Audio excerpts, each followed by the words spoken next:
네, 이번에는 강릉을 연결합니다. 박민정 아나운서, 고성 지역에 20년 넘게 공사 중인 종합병원이 있다고요? 네, 그렇습니다. 고성군 토성면에선 20년 전부터 종합병원 건립이 추진되고 있습니다.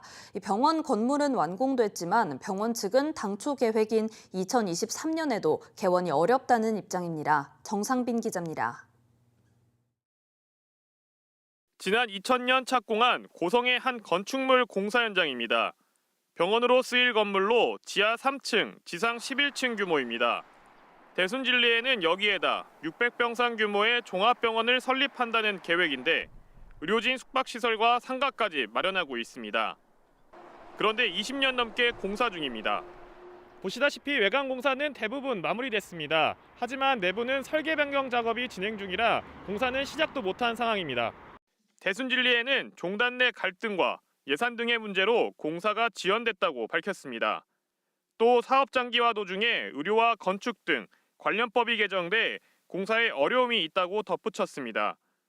하지만 올 상반기에 900면 규모의 주차장 시설을 착공하고 내년 상반기부터는 병원 내부를 공사할 계획입니다. 고성군은 기대했던 종합병원 개원이 20년이 넘도록 이뤄지지 않자 요양병원 시설을 갖춘 일반 병원으로 전환하자고 제안합니다. 보건복지부라든가 이제 의료보험공단 이런 데를 찾아가서 그 어느 정도 선에서 열 수 있는 방안에 대해서 우리가 좀 자문을 좀 구하고. 병원 측은 당초 2023년 9월 병원을 개원할 예정이었지만 이마저도 장담할 수 없다고 말해 지역민들은 종합병원 개원이 무산되지 않을까 우려하고 있습니다. KBS 뉴스 정상빈입니다.